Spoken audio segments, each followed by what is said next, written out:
out in my garden and I thought I would just do this because I'm waiting really for my um, house to get cleaned. Anyways, so venturing to the garden I go, but this is my peppermint. I finally found some peppermint, and this is really good tea. I might let this go to seed and sell the seeds because I bought peppermint seeds before and it was not peppermint. Anyhow, I just wanted to show you some great stuff that's happening. Look at this. You know what this is? This is my artichoke. It's ginormous. Look at this thing. I can't believe it. And you saw the little grow pot that it's growing out of.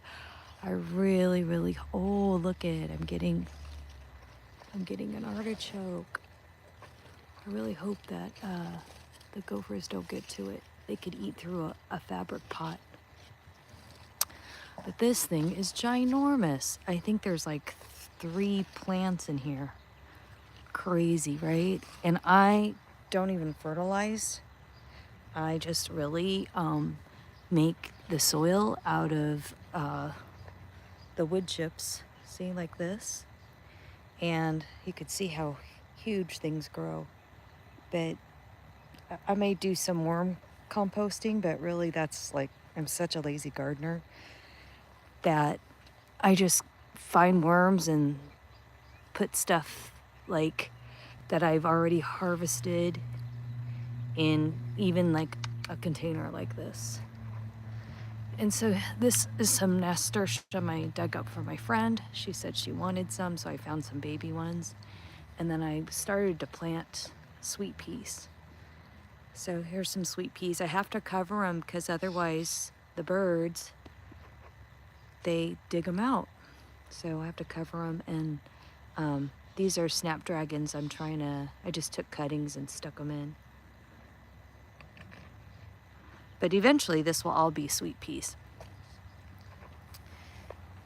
And then this will be a future raised bed. I'm not sure.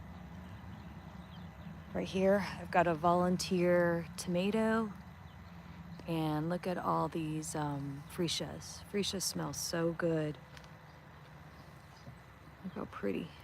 Well, that one's done, but these are really pretty.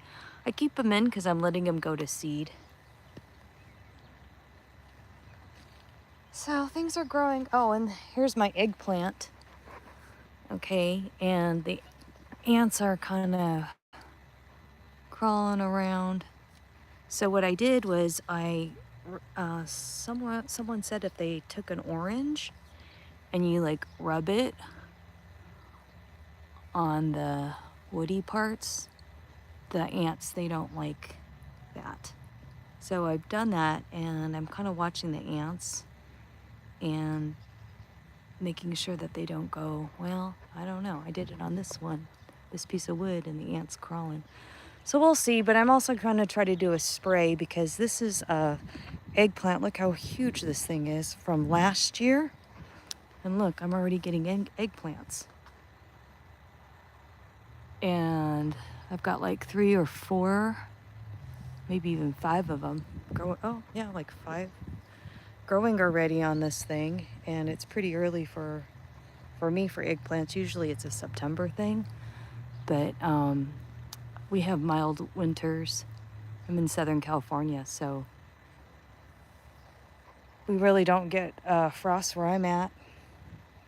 And I just kind of leave the plants in until they tell me I'm done. So hopefully I'll get some eggplants early. Oh, look, another artichoke. Cool. Jeez, I mean, look at this thing. It's huge, right? So crazy. So I just came out here today because I need a weed. But there's another artichoke. See, this one, it's not doing that great. And then here's strawberries. I'm trying something new here. wrapped it all up so that the mice and rats can't get to the strawberries. But they're doing pretty good. I'm already getting lots of flowers, and some berries are starting to form right here. Look, see some berries.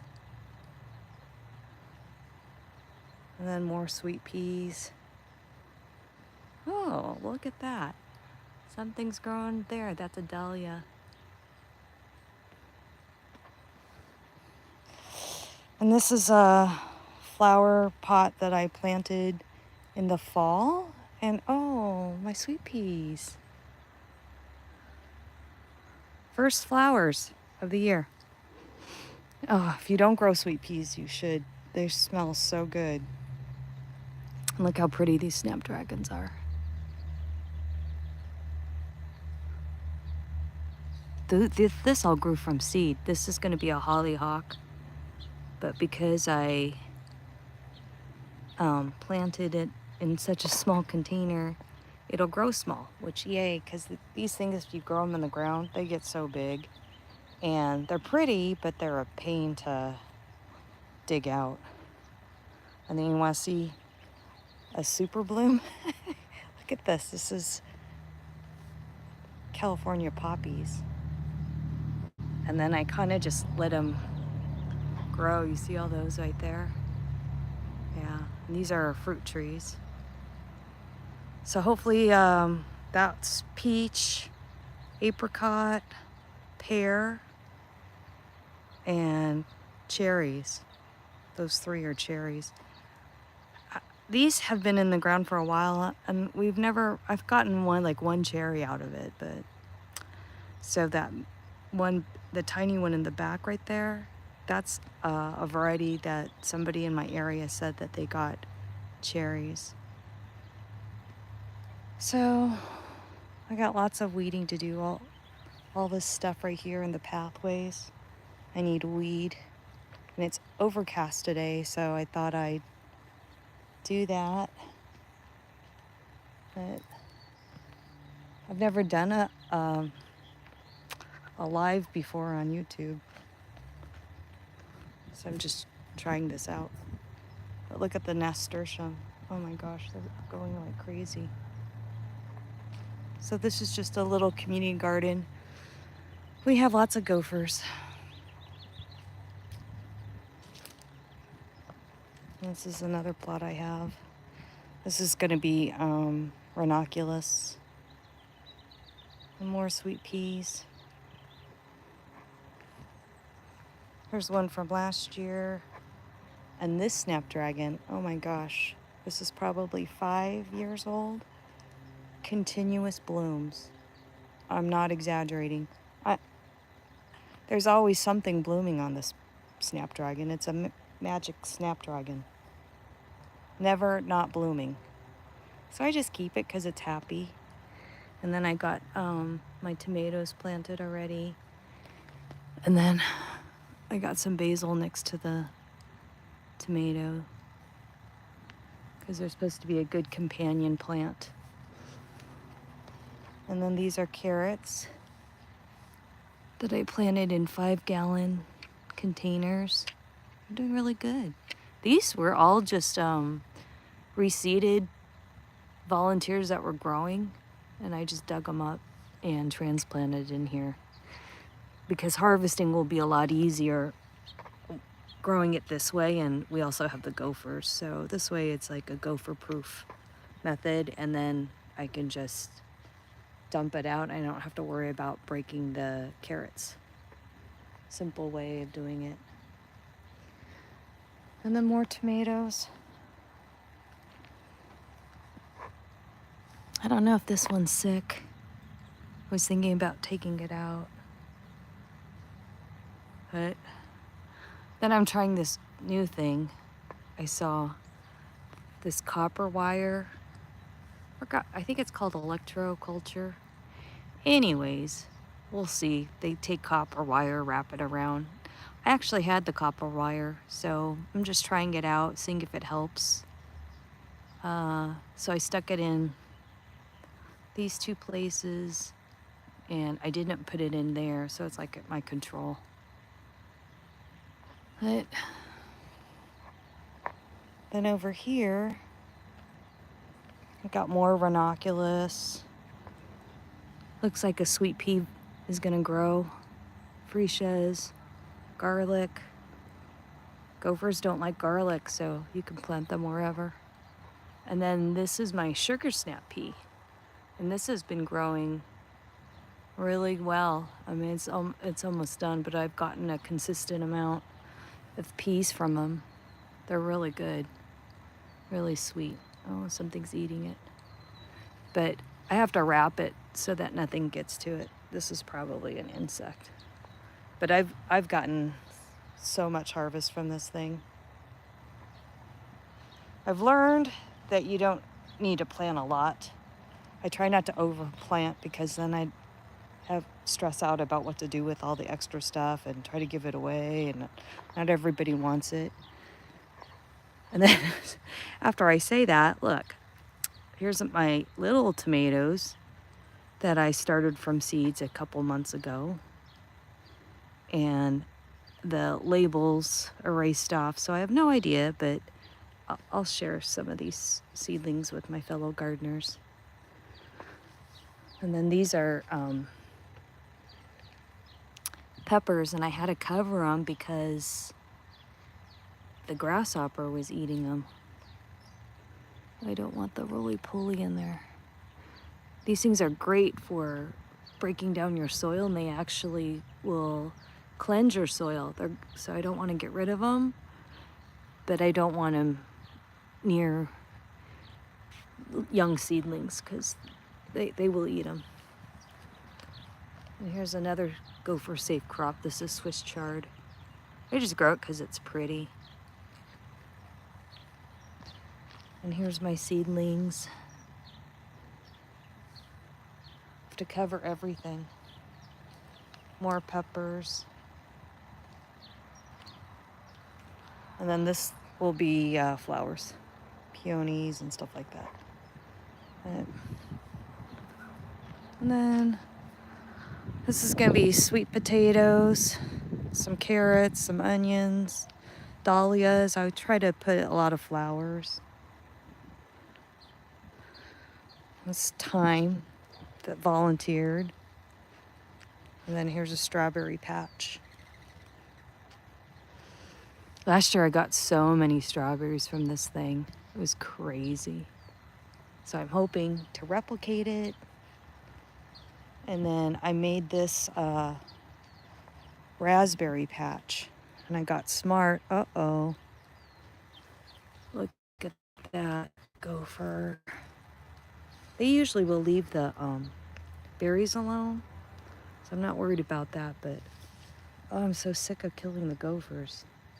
So this year I'm trying to be more offensive, but these are thornless raspberries.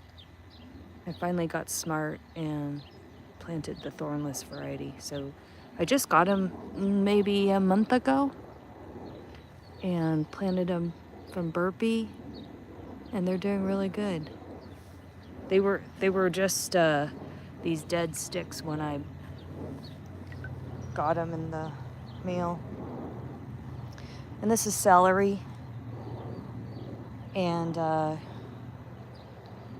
it just kind of like seeded itself. So maybe that's why the gophers are here. They smell the celery. They like celery. More celery. And then here's some kale. This kale's been in here for like 3 years. So I'm a pretty lazy gardener.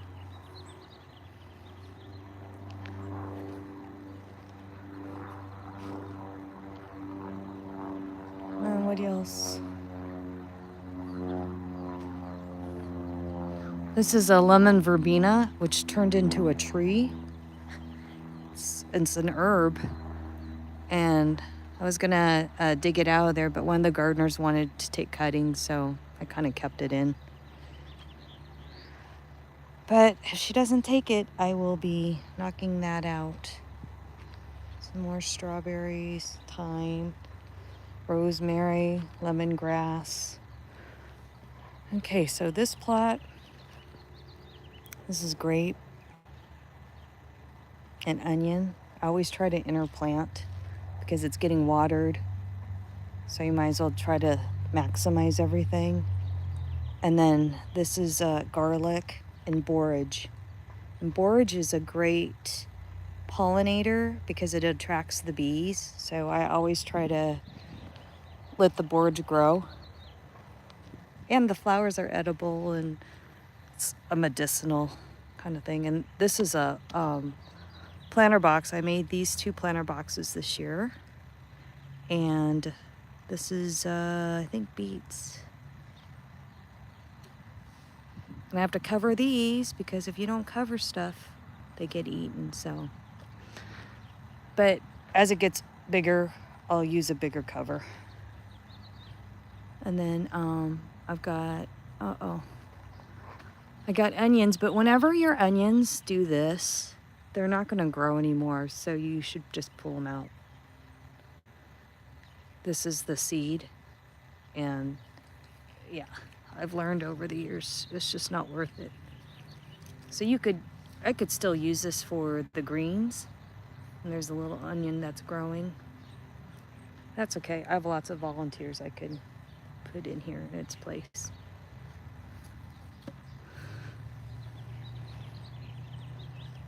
And there's that little seat that I made and I showed on my Instagram. Same channel name. And then this is my asparagus bed. I really should be cutting the asparagus. And then this is a chili pepper. So this is like I think, yeah, this looks like a serrano chili. And it just started to come back. And then that little guy is a jalapeno. And then behind it is, this is a potato. So I'm trying to do the Ruth Stout method where you basically just plant your potato, you let it chit, which means kind of get the little leaves and growth. And then you pile on the compost. And then as it grows, you just throw more stuff on. This is pine needles. And they've been sitting out for a year. So I'm not worried about the acidity. I think it'll be fine. And I've got leaves and wood chips. So I'm trying this method out. This one gets watered. Oh, check this out. This is my New Zealand spinach. Okay, see how things just grow like crazy here? I don't fertilize.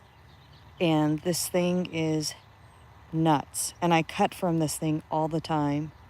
But it's like a vine. And it's really good. I make spinach patties with it. My latest recipe was a Mediterranean meatball recipe, which is really, really good because it's got, I use ground turkey and feta cheese and then the spinach. And then, let's see, not much going on here. This is a rose bush that I started from a cutting. And that's actually 2 rose bushes and they're doing really good. Kohlrabi, another potato, more borage. That's dragon fruit. And then over here, this was supposed to be my lettuce table, but I've always had a hard time growing the lettuce. Oh, look how pretty. That's, I think, some kind of cat mint. We used to have a cat. Anyways, this is cilantro. It's starting to bolt, but I let it go to seed because I like the seeds, and then look, I just let it do its thing, and so we'll have a cilantro patch and some strawberries. Looks like a carrot. It's growing here. And this is one of the gardeners Work in progress. This is another idea somebody's.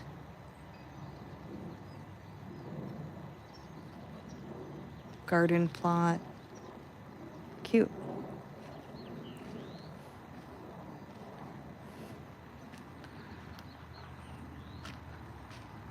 So, oh, okay.